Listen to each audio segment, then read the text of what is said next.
Hello everyone, really wonderful to see you all. Today, we're diving into a topic that is central to Saudi Arabia's digital transformation, the KSA Personal Data Protection Law, or PDPL.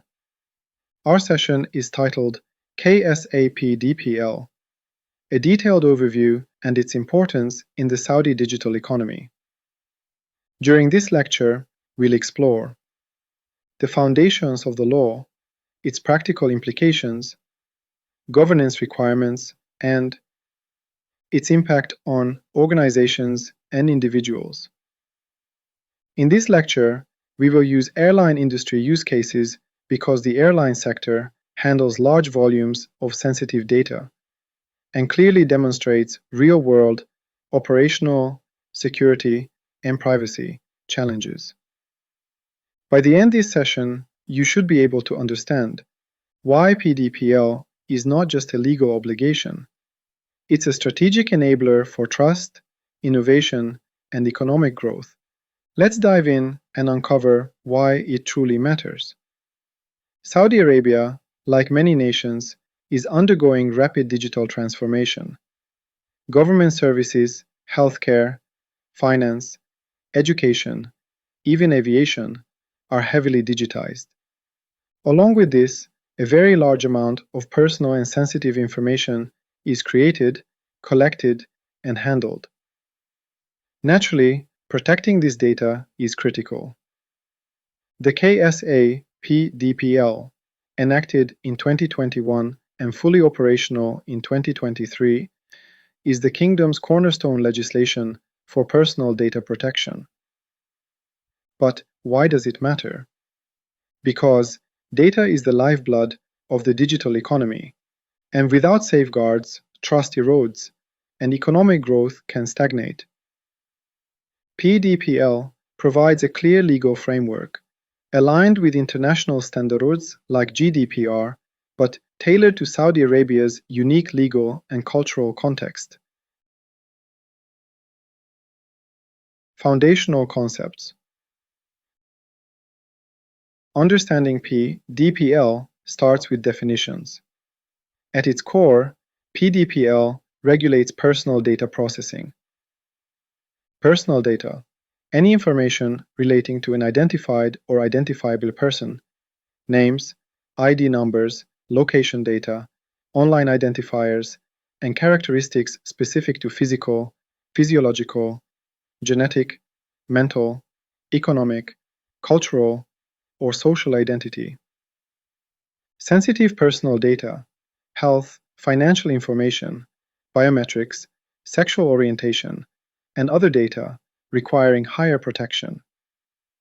The distinction is critical, as sensitive data demands stricter handling, explicit consent, and enhanced security measures. Core principles of PDPL. Principles form the backbone of compliance. PDPL's main principles include lawfulness, fairness, and transparency. It means that personal data must be handled in a way that follows the law, respects individuals, and is openly explained. In simple terms, people should know what data is being collected, why it is needed, and how it will be used. For example, an airline may collect passport and visa information because aviation and immigration laws require it. This is lawful and fair. However, if the same airline uses this data for targeted advertising without informing passengers, it becomes unfair and lacks transparency. A great challenge and common challenge is that privacy notices are often long and written in legal language, making it difficult for individuals to truly understand how their data is used. Second principle is purpose limitation, which means that personal data should be collected only for specific, clear, and legitimate purposes, and should not be reused for unrelated activities. For example, an airport may collect passenger contact details to send flight delay notifications. Using the same contact details later for marketing duty-free products without informing passengers or obtaining consent would violate this principle. The main challenge organizations face here is function creep, where data collected for one purpose is gradually reused for new purposes without proper assessment or communication. The third principle is data minimization, which requires organizations to collect only the data that is actually necessary to achieve their stated purpose. For instance, when a passenger books a flight, the airline may need their name, passport number, and date of birth. Collecting any redundant or additional information, such as marital status or personal income, would be excessive and unnecessary here.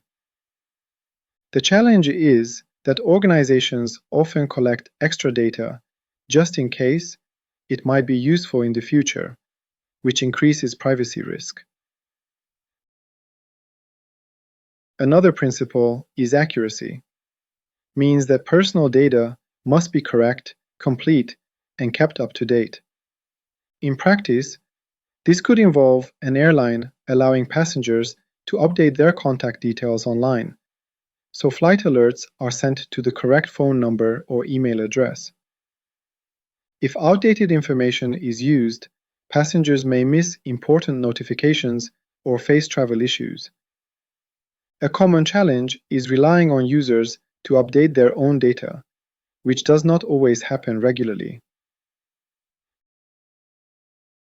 One more crucial principle is storage limitation, which guides that personal data should not be kept longer than necessary for the purpose it was collected.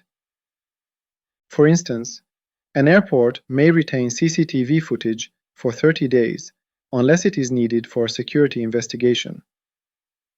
Keeping the footage for several years without justification would violate this principle.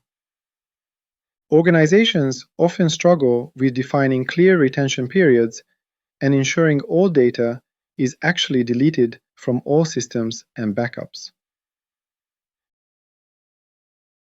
Another principle is integrity and confidentiality. Focus on protecting personal data from unauthorized access, loss, or misuse. This includes using encryption, access controls, and secure systems. For example, passenger data stored in an airline's reservation system should only be accessible to authorized staff and protected against cyber attacks. The key challenge is balancing strong security controls with operational efficiency, especially in complex environments like airports and aviation systems. And in the last, one more KSA PDPL principle is accountability, which says that organizations must not only comply with data protection principles, but also be able to prove it.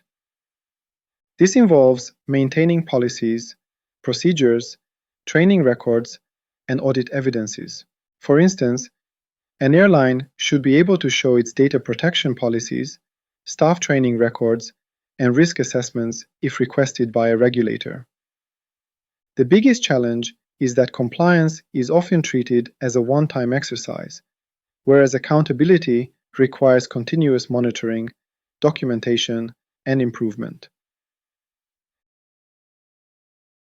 While data protection principles such as data minimization and storage limitation define how organizations should handle personal data, these principles are made meaningful through the rights granted to data subjects.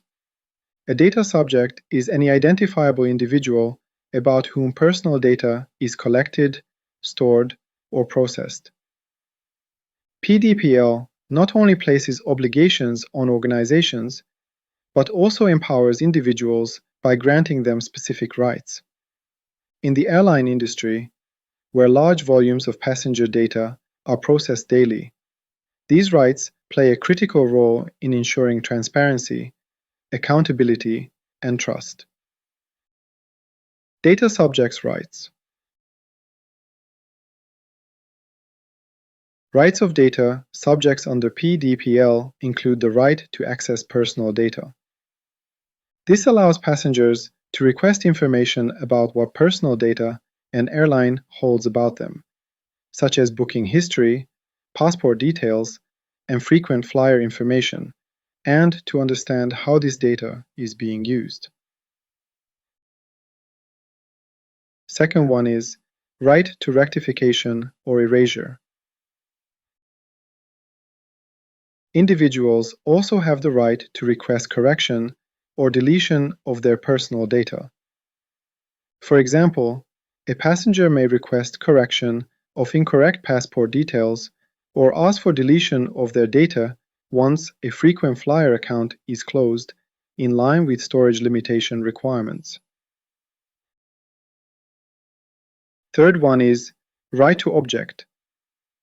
The right to object to processing allows individuals to object to the use of their personal data for non-essential purposes. In the airline context, this may include objecting to the use of passenger data for marketing or promotional communications. PDPL further grants individuals the right to withdraw consent. A passenger may withdraw consent for receiving promotional emails or mobile application tracking, and the airline must respect this choice without affecting essential services such as ticketing or boarding. Individuals also have the right to be informed about automated decision-making. Airlines often use automated systems for activities such as dynamic pricing, fraud detection, or loyalty program management. Passengers must be informed when such automated processing is used and given a clear, high-level explanation. These rights promote transparency and trust and form a strong foundation for organizational data governance, particularly in data-intensive sectors such as the airline industry. Having established the rights of data subjects, which empower individuals to control and protect their personal information, it becomes essential to understand the structures that ensure these rights are upheld. Our next section focuses on the governance and regulatory framework, where bodies like the Saudi Data and Artificial Intelligence Authority and the National Data Management Office provide oversight, enforce compliance, and set national standards for data management and privacy. This framework not only safeguards individual rights, but also ensures that organizations operate within a transparent, accountable, and legally compliant ecosystem. Organizations operating within Saudi Arabia's data ecosystem must adhere to strict governance and regulatory requirements to ensure the protection of personal and sensitive data. Key responsibilities include implement robust governance structures. Organizations are required to establish formal governance frameworks that define roles, responsibilities, and accountability mechanisms for data management.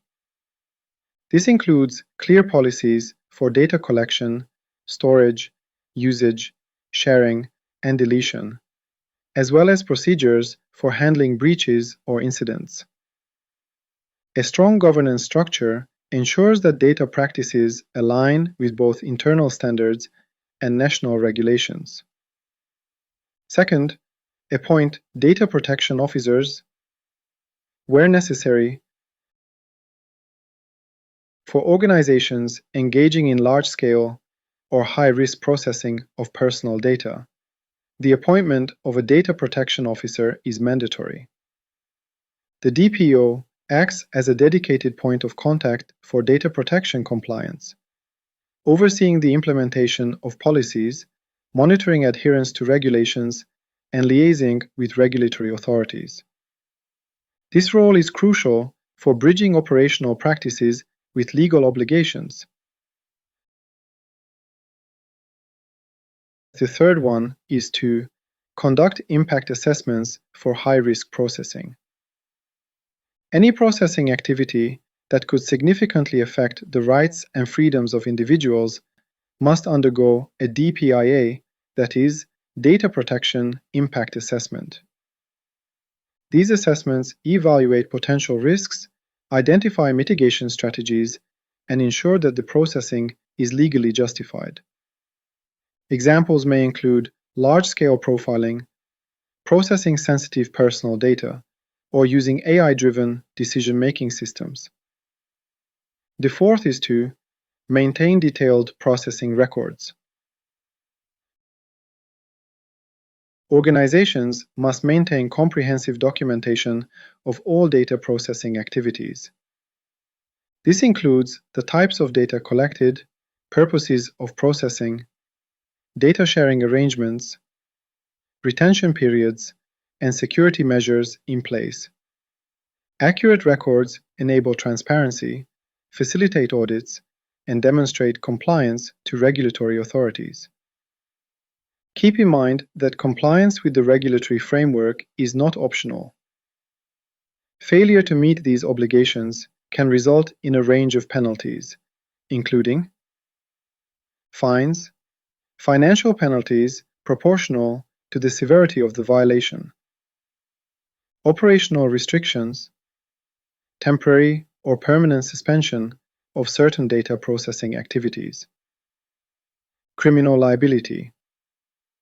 In cases of deliberate or severe breaches, responsible individuals may face legal prosecution. In practice, organizations that implement these measures proactively not only reduce the risk of penalties, but also build trust with customers, partners, and regulators, creating a competitive advantage in the data-driven economy. Threats and risks. The digital economy brings opportunities as well as vulnerabilities like cyber attacks, unauthorized access, insider threats, and data leaks and misuse. Cyber attacks represent one of the most serious risks to personal data under the Personal Data Protection Law.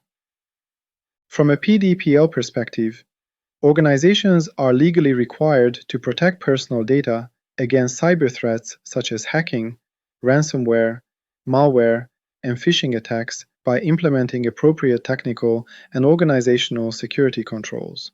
When cyber attacks occur due to weak or inadequate security measures, the organization is considered non-compliant and may face regulatory penalties, mandatory breach notifications, and significant reputational damage. In the aviation sector, for example, an airline's passenger reservation system may be targeted by a ransomware attack. Such an attack can compromise passenger names, passport details, contact information, and travel history. Under PDPL, the airline remains fully accountable for safeguarding this personal data and is required to respond promptly, assess the impact, notify relevant authorities when required, and implement corrective measures to prevent future incidents. Secondly, unauthorized access refers to situations where personal data is accessed by individuals who do not have the legal or operational right to view or use that data. PDPL enforces strict access control and purpose limitation principles, meaning personal data must only be accessed by authorized personnel and strictly for defined business purposes. Weak identity management, excessive system privileges, or shared user accounts are clear violations of PDPL requirements.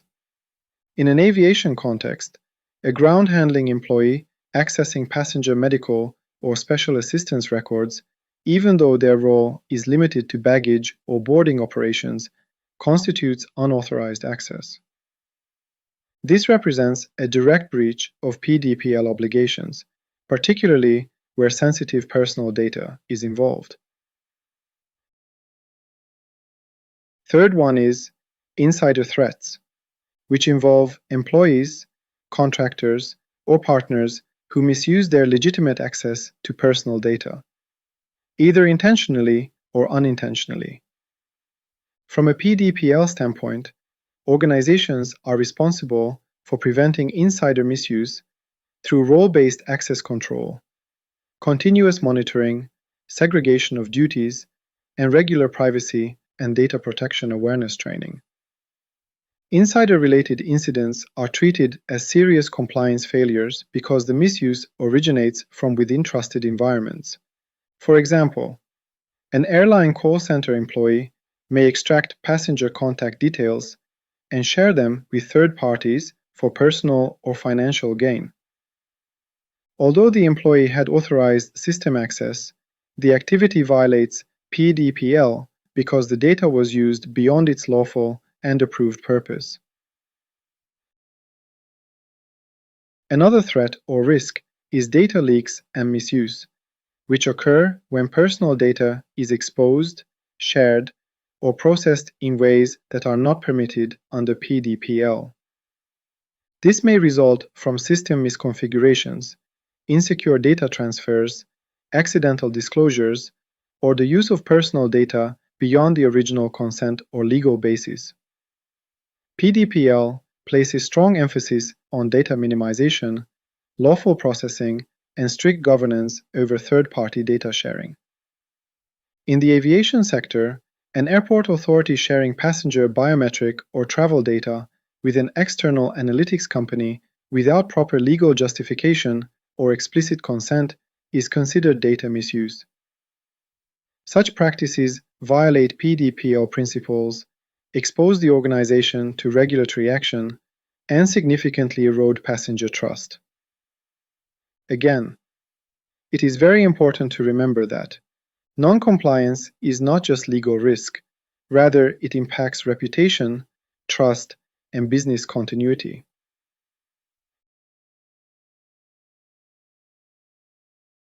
PDPL, compliance enablement, and best practices.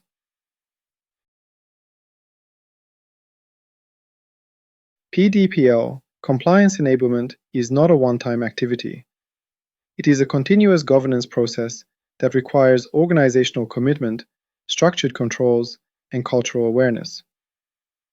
To achieve and sustain compliance, organizations should begin by conducting a comprehensive gap analysis. This involves assessing current data protection practices against PDPL requirements to identify areas of non-compliance, control weaknesses, and operational risks. A gap analysis helps organizations understand where personal data is collected, how it flows across systems, who has access to it, and where regulatory obligations are not being met. In the aviation sector, this may include reviewing passenger reservation systems, loyalty platforms, biometric boarding solutions, and third-party service integrations. Secondly, organizations should then develop and formally document policies and procedures governing the collection, processing, storage, retention, and sharing of personal data. These policies must clearly define lawful purposes, consent mechanisms, data retention periods, access controls, and third-party data handling requirements in line with PDPL. Well-defined procedures ensure consistency in daily operations and provide evidence of compliance during audits or regulatory reviews. For aviation organizations, this includes policies covering passenger data, crew records, airport security data, and cross-border data transfers. The third one is training and awareness programs, which is a very critical component of PDPL enablement, as human error remains one of the leading causes of data breaches. Organizations must ensure that employees, contractors, and third-party users understand their responsibilities when handling personal data. Trainings must be role-based, continuous, and practical, addressing topics such as data classification, phishing awareness, secure system usage, and incident reporting procedures. The fourth one is applying privacy by design and privacy by default principles, which is essential for long-term PDPL compliance. This means embedding privacy considerations into systems, processes, and services from the earliest design stages, rather than treating privacy as an afterthought. By default, systems should collect only the minimum personal data required, restrict access automatically, and enforce secure configurations. For example, in aviation industry, this is particularly important when deploying technologies such as biometric identification, mobile boarding applications, and passenger analytics platforms. In addition to internal controls, another crucial point is alignment with international frameworks and standards. International framework alignment significantly strengthens a PDPL compliance maturity. Standards such as ISO 27701, CIS benchmarks, the NIST privacy framework, and GDPR provide structured, globally recognized approaches to privacy governance, risk management, and accountability. While PDPL is a national law, aligning with these frameworks helps organizations adopt best practices, simplify multinational operations, and demonstrate regulatory readiness, especially for critical industries like airlines and airports, operating across multiple jurisdictions. Regular audits and privacy impact assessments are also essential best practices. Periodic internal and external audits help verify that policies are effectively implemented and controls remain operational. Privacy impact assessments, particularly for high-risk processing activities, allow organizations to proactively identify and mitigate privacy risks before deployment. This is especially relevant in aviation projects involving surveillance systems, passenger profiling, or large-scale data analytics. Finally, open and proactive communication with regulatory authorities demonstrates accountability and transparency. Under PDPL, organizations should maintain clear incident response and breach notification procedures, engage regulators early when introducing high-risk processing activities, and respond promptly to data subject rights requests. Such openness not only reduces regulatory risk, but also reinforces public trust, which is critical in the aviation industry, where personal data sensitivity and passenger confidence are paramount. In summary, we examined Saudi Arabia's digital transformation context, defined personal and sensitive data, discussed PDPL principles, rights, governance, threats, and controls, covered best practices and strategic importance. Remember, PDPL is not just about avoiding penalties, it's about creating a privacy culture, enhancing trust, and enabling growth. PDPL is also one of most critical strategic enablers, fosters trust among citizens and consumers, promotes responsible innovation, allows safe, ethical use of data, and organizations embracing PDPL are better positioned for success in a data-driven economy. Reflect on how these principles apply in your organizations. Consider governance, security, and compliance strategies you might enhance. We hope that our upcoming advanced lectures will focus on practical implementation, case studies, and technical enablement strategies. Thank you for your attention, and I look forward to exploring data privacy, security, and governance with you, and equipping you to navigate the evolving Saudi digital economy with confidence and expertise. Thanks again.